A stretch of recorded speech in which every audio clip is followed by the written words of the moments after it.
Kung sa linya po ng ating komunikasyon ng iyong kaibigan, kasama niyo po ito sa lower house. Ngayon ay butihing mayor na po ng Valenzuela City, si Mayor Rex Gatchalian. Mayor Rex, napapanood ka po sa Net25. Ako po si Jen, kasama po si Kong Dante Marcoleta. Magandang umaga po, Mayor Rex. June, magandang umaga, Kong.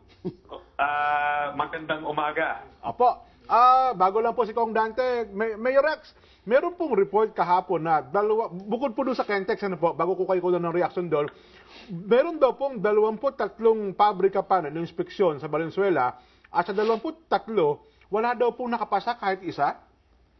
Sir, yan ho yung produkto ng joint audit team na ginawa ng local government. Opo. Kung saan kasama namin ang DOLE at ang BFP sa pag-inspect. Opo. Doon sa 30 plus na na-inspect, yung dalawa ang sinutdown ho dahil dineclare ng BFP na fire trap. Pero yung iba, binigyan nila ng sapat na palugit para mag-comply yung mga requirements. Opo. Pero ang latag ho ng pahayag kahapon ng Pangulo, ang dating, para bagang itong 23 ito, ay napabayaan po ng lokal na pamahalaan na nakapag-ooperate na wala kong kaukulang mga permiso, Mayor Rex. Sir, marami kasing klaseng permit. Opo. Aside ng local government unit, halos lahat yun ay compliant. Pero yung mga yan ay sinara dahil sa non-compliant sa DOLE at sa BFP requirements. Opo. Sila po ang nag-i-inspect noon, hindi ho kami. Pero ngayon nga, ginawa na nating joint audit team, sila pa rin nag-i-inspect pero kasama ho kami pag nag-i-inspect. So ano po ang masasabi ninyo doon sa para bagang ang dating ng mga pahayag kahapon, lalo na po ng Malacanang, para bagang kayo sa lokal na pamahalaan na nagkaroon po ng pagkukulang? Sir, ayaw ko na lang mag-react directly to that statement. From day one, like ko sinasabi, ang local government unit namin, katulad ng ibang mga local government unit, ay sumusunod sa mga alituntunin na galing sa pamahalaang nasyonal. Opo. Etong proseso namin ay galing sa tatlong memo circular na nirelease ng 2010 ng DTI. It's a joint memo circular ng DTI at ng DILG. Opo. Noong 2011, another circular signed by Secretary Robredo noong 2011. At noong 2012, a BFP circular. Ano nakalagay sa mga circular na yan? Bilang tugon sa Anti-Red Tape Act, in-encourage kami or in-enjoin kami gumawa ng one-stop shop para mapabilis yung pag-release ng mga business permit. Pangalawa, nakalagay rin doon na binibigyan ng mandato ang mga local government unit na mag-issue ng provisional business permit. Opo. Pero, binigyan rin ng assignment ang Bureau of Fire Protection na kaagad mag-inspect in 3 days at bumalik sa local government unit to give us its findings kung alin mga negosyo ang isasara natin. Opo. Hindi ko kami gumagalaw ng walang legal na basehan. Ang mga basehan na to ay galing sa pamahalaang nasyonal. Mayor Rex, si Kong Dante po. Kong Dante. Mayor Kong Dante, Rex, magandang umaga. magandang umaga sa iyo, Mayor. Good morning po. Medyo yung pagsasalita mo, Juan, medyo matapang ng konti. Hindi medyo naririnig ko lang yung echo kaya siguro nilalakasan ho natin. Gano'n. Kasi alam ko naman na kahit na nung tayo magkakasama sa Kongreso at saka sa Commission on Appointments, talagang very composed ang iyong pagsagot. Ito ba Opo, ay... lalo na pag kayo ang kausap ko, mas compose ho tayo. Oo nga, kasi parang iba yata ako itong Mayor Rex na kausap ni Jen Subarjaga. Parang agitated yata. Hindi naman siguro, Mayor, di ba? Actually, hindi agitated. It's more of conviction ho. Ayun. Pag alam nyo na tama ho yung sinasabi nyo, Tumataas na naman. at alam nyo na may basehan yung sinasabi nyo, then you say things because it's coming out of what you know is right.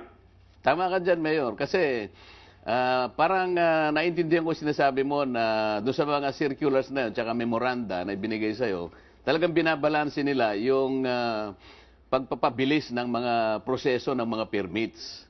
Ngayon, ikaw naman, sa tingin ko, bumabase ka naman sa rekomendasyon ng Bureau of Fire Protection. Yung ba yung tama ba yung aking pananaw, Mayor?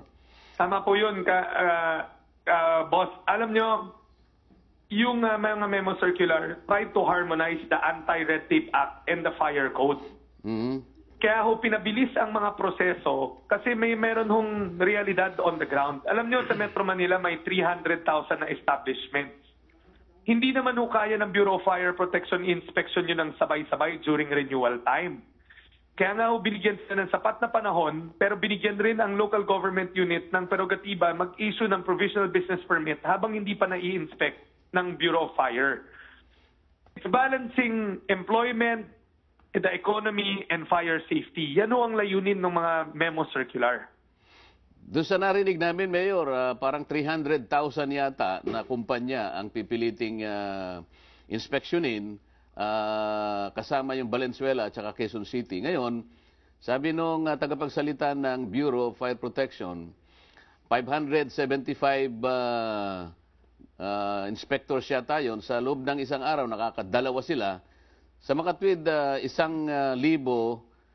1,150 ang ma-inspect nila sa loob ng isang araw. Eh kapag ka 300,000 yun, Mayor, abutin sila ng approximately 1 year para matapos lahat yun. Tama ba yun? Opo, if that is the computation. Pero I'd like to point out the historic data, no? As we speak right now, of the 300,000 establishments, the BFP was only able to issue around 40,000 na FSIC, na FSIC. O ibig sabihin, may 85% ng 300,000 na nag-ooperate ng walang FSIC. Kasi nga, hindi ho kaya ng Bureau of Fire Protection in-inspect ho lahat yun ng sabay-sabay. That's the reality. Kaya nga ho nilabas ni Secretary Robredo yung mga circular na yan para to balance off yung realidad at yung batas at yung Anti-Red Tape Act. Mm-hmm.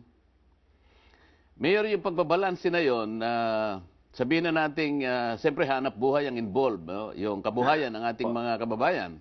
Pagkatapos, karapatan din naman ng mga private enterprises na mag-operate kagad sapagkat ito ay nasa plano ng kanilang mga business schedules. Sa panig naman ng mga political leaders o mga LGU officials kagaya ninyo, gusto rin naman ninyong mabalanse yung dalawang institusyon na yon, yung pagninegosyo at saka naman yung pagpoprotekta. Gaano kahirap yung balancing act na yon, Mayor? Sir, alam nyo, kung susundin lang ng BFP yung nasa memo circular ni Secretary Robredo ng 2011, pagtapos mag-issue ng local government unit ng provisional business permit, binibigyan sila ng panahon para mag-inspect, pero dapat babalik sila kaagad sa local government unit with a list of non-complying establishment. It's a negative list.